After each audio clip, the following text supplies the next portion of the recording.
Hello TYBSc students. This this is our continuation of the previous lecture about the ectoparasites, and in the previous lecture we have already seen what are the different types of ectoparasites. Then we have seen what are their subtypes. Then we have continued with the ectoparasites associated with the domestic animals and their role in pathogen transmission. Now within this table itself we have seen there are number of different types of ectoparasites. There are in two types, where one is invertebrate parasites. In that we have seen the in platyhelminths also, flukes also there are some parasites. Then annelida parasites are there. In arthropods, crustaceans are there, which may infect fishes or livestock. Crustaceans basically infects fishes, annelida infects livestock, leeches, that is one of the example. And then after that we have seen some dipterans like mosquitoes, which suck the blood, which is also ectoparasite, but at the same time they transfer some diseases also. Okay, so we have seen different types of ectoparasites. Some vertebrate, in that we have seen we have talked about the bat, that is a vampire bat which sucks the blood. Okay, so now today we will see some kind of adaptations related with their feeding habitats and related with the reproduction of these parasites. Now if we talk about adaptations for feeding, okay, we have seen the one of the important adaptation in mosquitoes, that generally mosquitoes don't bite. In a normal condition we always say अरे मच्छर ने काट लिया, but actually they don't bite, they actually pierce. They have a pierce and sucking mouth parts, they don't have mandibles to bite. Okay, so generally mosquitoes don't bite. So what parasites make, what kind of food they take in if you can remember, in endoparasites we have seen that there is adaptation, that their integument or integument is used for absorption of food, because they live within the food, endoparasites. But if you talk about the ectoparasites, they don't live within the food, they have to search for the food, and basically food will be in the form of two types, either there will be blood or there will be tissues. Okay, so two food sources from the host, blood or tissues.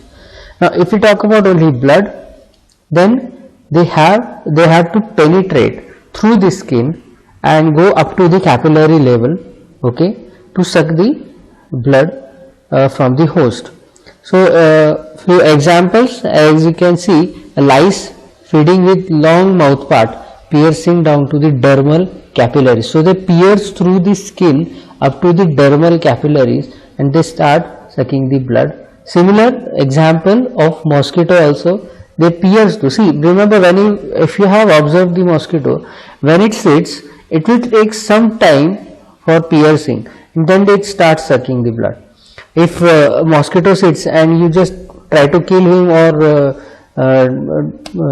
try to give or do something that it will go away, then at that time it will not able to suck your blood. Remember, so ectoparasites that feed on blood must possess some structure that allows them to penetrate the epidermis and reach blood vessels. Similar kind of adaptation can be observed in some of the ticks also, some of the mites also, some fleas also. So they do piercing. This is the first thing that you can observe. Then fleas have some mouth part again for piercing.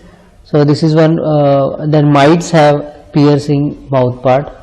Okay, but all are piercing? No, not necessary. Even in lice, we just now have seen the lice piercing. Now there are some louse which can chew. Okay, so so even though it is so called as a chewing lice, can feed on blood. So they also feed on blood, but before that they chew out the skin and open up the dermal area, then there will be capillaries open up and they start feeding on the blood. Sometimes they chew and eat, but basically the chewing is to make the area from where the blood can be taken up. Okay, so this is the biggest difference between the ectoparasite and the endoparasite. If you can if you can remember about the endoparasite, their biggest adaptation, again, what kind of food they are absorbing.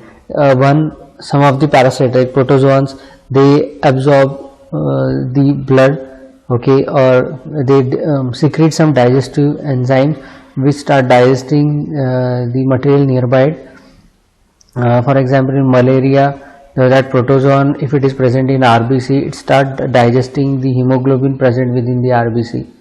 If you talk about some multicellular animals, some helminths or flukes, they will start through the mouth itself, they will start secreting some enzymes, digesting whatever it is there nearby and then absorb it.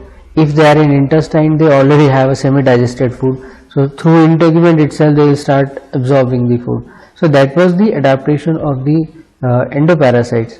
But in ectoparasites, no such adaptations. Their outer integument is somewhat thick. If you can remember, especially if you try to remember that, especially the girls and even the boys, if there are lice in your head, your mother will try to comb it, and once they are on the comb, you try to kill it. So when you try to kill it, there is a some kind of noise, that tick noise will be there. So it shows that their outer covering, or you can say thick cuticle is present, and that cuticle is not for absorption, but it protects them from external environment. Okay, so they will have the piercing, and some of them will have the chewing mouth part for either taking up the blood or eating of that skin part. Okay, now this was about the food. Second thing is how they will go away. Now food is present, they don't have to forage or move from one host to another for food. Ample amount of food is present, they are sitting on the food, even though they are not living within the food, but they are sitting on the food. So anytime they can take whatever they want whenever they feel hungry. But second thing is very important about the reproduction and how to disperse from one host to another. This is very important. There are two types, we will see that part. So dispersal is, first of all, what is dispersal? It's a process by which the individual parasites move from one geographical location to another geographical location. Now they move because this is ectoparasite, so they have to move. This movement based upon the adaptations what they have. If you take example, there are two types of adaptation. First of all, this movement can be result from direct activity by free living stages, but typically results in dispersion on the order of meters. Means they don't go away from kilometers. They will just move from one place to another nearby the area.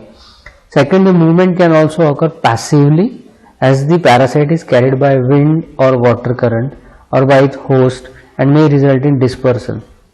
Now two types, remember, adaptation for dispersal within the ectoparasites are of two types. One is called as direct and second is called as passive or indirect. Okay. Now in active dispersal or active movement, adult stages does not occur, generally does not occur for endoparasites because they are in the host, but in ectoparasites such as fleas, flea can fly, leave a host frequently and disperse for short distance, but host is the main agent for dispersal, remember. So they can fly, fleas, very small. Flea was responsible for one of the disease that is called as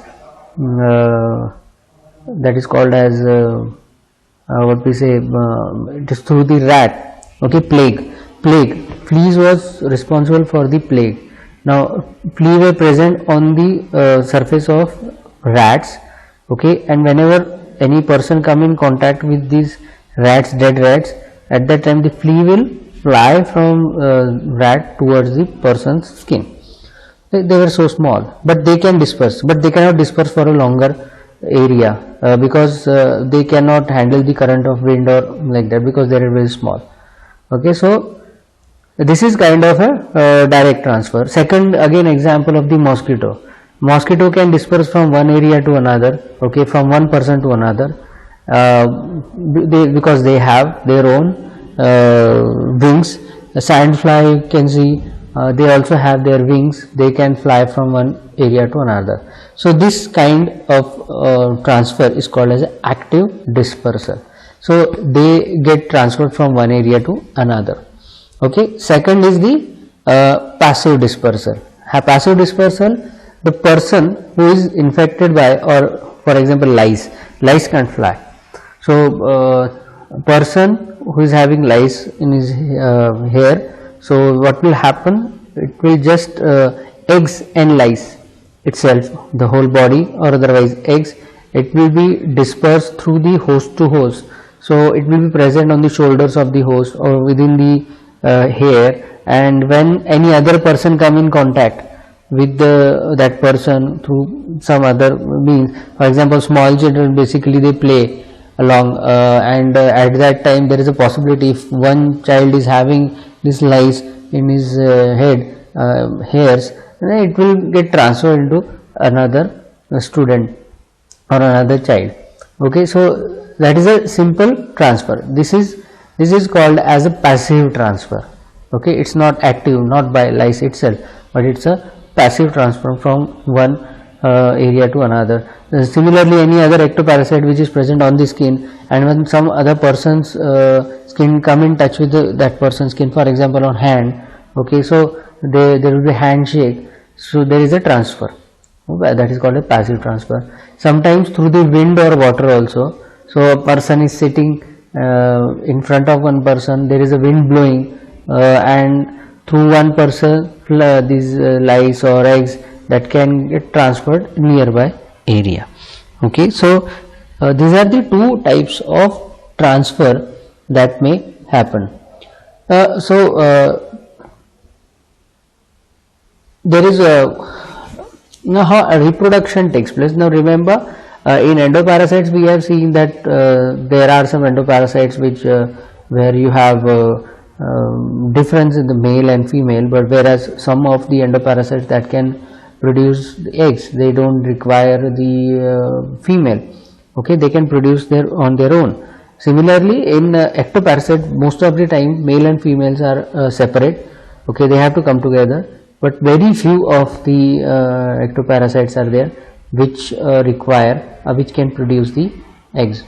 Okay, so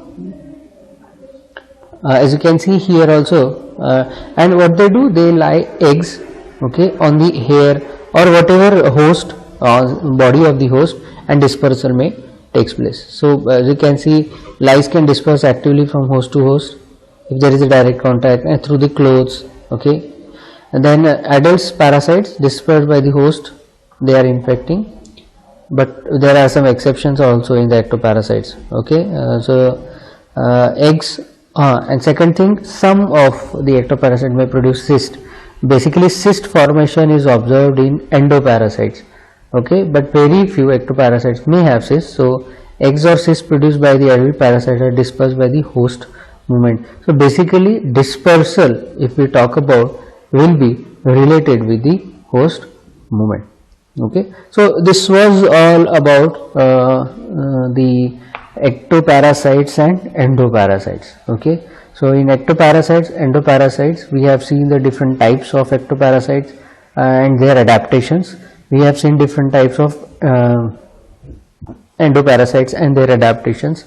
Okay, basically morphological adaptation. So in ectoparasites we have seen the morphological adaptations related with what? External adaptation. So their skin is thick integuments, and they have mouth parts. Basically two types, either chewing mouth parts are there or piercing mouth part are there. Maximum number of ectoparasites have a piercing mouth part, whereas in endoparasites we don't see such kind of morphological changes. Their adaptation is totally different, and ectoparasite adaptations are totally different. Okay, so and one more thing, if you take example of leech. Now leech will also have some adaptation that is related to the anticoagulant activity. When they are sucking the blood, at that time blood don't get clot. Reason is their saliva, that saliva doesn't allow blood to clot, so it inhibits the clotting of the blood. Anticoagulant activity is there for the within the leech. Similar example I have given you about the ectoparasite, that is the vampire bat. So vampire bat also doesn't allow the blood to clot because in their saliva they have some anticoagulant activity. Okay, so we are finishing our second chapter related with the ectoparasite and endoparasite. In next lectures we will start with the another third chapter of the parasitology. Thank you.